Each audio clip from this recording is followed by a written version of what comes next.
একসময় জার্মানির অটোমোবাইল শিল্পের আধিপত্য ছিল বিশ্বজুড়ে। প্রায় প্রতিটি দেশেই বেশ জনপ্রিয় ফোক্সওয়াগেন, মার্সিডিজ বেঞ্জ, বিএমডব্লিউর মতো ব্র্যান্ড। যদিও বৈদ্যুতিক গাড়ির দুনিয়ায় বেশ পিছিয়ে রয়েছে ইউরোপের দেশটি। সম্প্রসারণের পরিবর্তে কমছে ব্যবসা। কিভাবে এমন দুর্দশার মধ্যে পড়ল জার্মানির গাড়ি শিল্প? এর কারণ কি? এই পরিস্থিতি থেকে কি উত্তরণ সম্ভব? এসব প্রশ্নের উত্তর জানবো আজকের এক্সপ্লেনারে। ওলসবার্গ শহরে প্রবেশ করলেই চোখে পড়বে বিশাল ভোক্সওয়াগেনের কারখানা। রয়েছে মার্সিডিজ ও বিএমডব্লিউর মতো জায়ান্টদের কারখানাও। 1,25,000 মানুষের বাস এই শহরে। এর মধ্যে গাড়ির প্ল্যান্টগুলোতেই কাজ করেন 60,000 কর্মী। একসময় শহরটি ছিল জার্মান অর্থনৈতিক পুনরুত্থানের প্রতীক। তৈরি হতো লাখ লাখ গাড়ি, ছড়িয়েছে সুনামও। এই বিশাল কারখানার বার্ষিক উৎপাদন সক্ষমতা 87 লাখ হলেও 2023 সালে উৎপাদন করা হয়েছে মাত্র 49 লাখ গাড়ি। শুধু ওলসবার্গ নয়, জার্মানির বেশিরভাগ কারখানাই এখন পূর্ণ ক্ষমতায় কাজ করতে পারছে না। 2017 সাল ছিল জার্মানির গাড়ি শিল্পের জন্য স্বর্ণযুগ। সে বছর দেশটিতে তৈরি হয়েছিল 56 লাখের বেশি গাড়ি। 2023 সালে সেই সংখ্যা কমে নামে 41 লাখে। শুধু উৎপাদনেই নয়, ভাটা পড়েছে বিক্রিতেও। বাজারের ধরন পরিবর্তনের কারণেই এমন পরিস্থিতির সৃষ্টি হয়েছে বলে মনে করেন সংশ্লিষ্টরা। 2015 সালে ডিজেল স্ক্যান্ডালের পর এক দশকের মধ্যে পেট্রোল ও ডিজেল গাড়ির নিষিদ্ধের বার্তা দেয় ইউরোপীয় ইউনিয়ন। ফলে বৈদ্যুতিক গাড়িতে বিনিয়োগের বাধ্য হয় জার্মান প্রতিষ্ঠানগুলো। তবে সমস্যা হয়ে দাঁড়ায় বৈদ্যুতিক গাড়ির বাজার। উৎপাদন বাড়ানো হলেও প্রত্যাশিত হারে বাড়েনি এর চাহিদা। 2023 সালে যুক্তরাজ্য মোট সরবরাহকৃত গাড়ির মাত্র 19.5% ছিল বৈদ্যুতিক। ইউরোপীয় অঞ্চলে অন্যান্য দেশের ক্ষেত্রে এই হার 13.5%। প্রত্যাশিত বিক্রি না হলেও 2023 সালের শেষে বৈদ্যুতিক গাড়িতে ভর্তুকি বাতিল করে জার্মানি। এর নেতিবাচক প্রভাব পড়ে বাজারে। বছর ব্যবধানে বৈদ্যুতিক গাড়ির বিক্রি কমে যায় অন্তত 27%।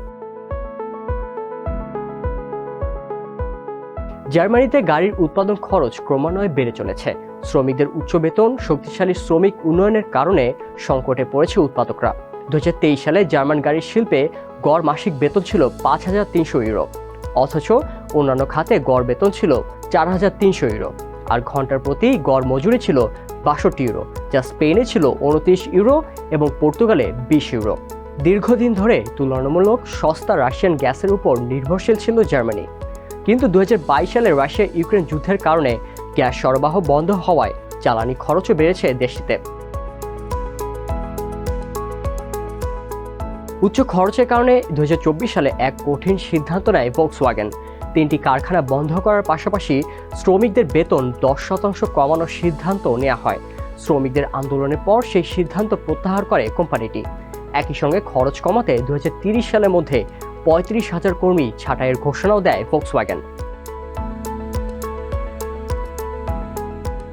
একসময় জার্মান গাড়ির বিশাল বাজার ছিল চীনে, কিন্তু কালের পরিক্রমায় এই খাতে বড় প্রতিদ্বন্দ্বী হয়ে উঠেছে চীন। 2019 সালে চীনে গাড়ির বাজার জার্মানির শেয়ার ছিল 26.2%। 2023 সালে সেটি কমে দাঁড়ায় 18.7%। বিপরীতে ইউরোপের বাজার দখল করেছে চীনের অটোমোবাইল উৎপাদক প্রতিষ্ঠানগুলো। সরকারি ভর্তুকি সুবিধা নিয়ে তুলনামূলক কম দামে বৈদ্যুতিক গাড়ি বিক্রি করছে তারা।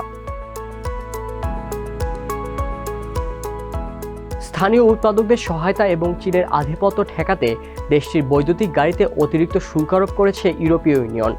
অন্যদিকে ট্রাম্প প্রশাসন একই ধরনের পদক্ষেপ নিলে আরও চাপের মুখে পড়বে জার্মানির গাড়ি উৎপাদকরা।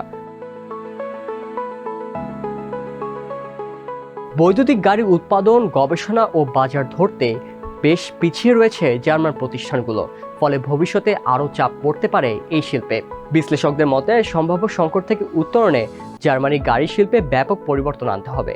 শ্রম ও জ্বালানি খরচ কমাতে কোম্পানিগুলো উচিত জার্মানি থেকে উৎপাদন সরিয়ে অন্য দেশে নিয়ে যাওয়া। অন্যদিকে শ্রমিক ইউনিয়নের নেতারা বলছেন ঐতিহ্য ধরে রাখতে প্রযুক্তি, গবেষণা ও নবায়নযোগ্য শক্তির খাতে বিনিয়োগ আরও বাড়াতে হবে জার্মান কোম্পানিগুলোর। যদিও সবকিছুই নির্ভর করছে সরকারের সিদ্ধান্তের উপর। এর আগেও সংকটে পড়েছিল জার্মানির গাড়ি শিল্প। সেই সংকট বেশ সফলতার সঙ্গে মোকাবেলা করে সংশ্লিষ্ট প্রতিষ্ঠানগুলো। নতুন প্রযুক্তিতে বিনিয়োগ ও সঠিক কৌশল অবলম্বন করলে আবারও স্বর্ণযুগে ফিরে যেতে পারে জার্মানি।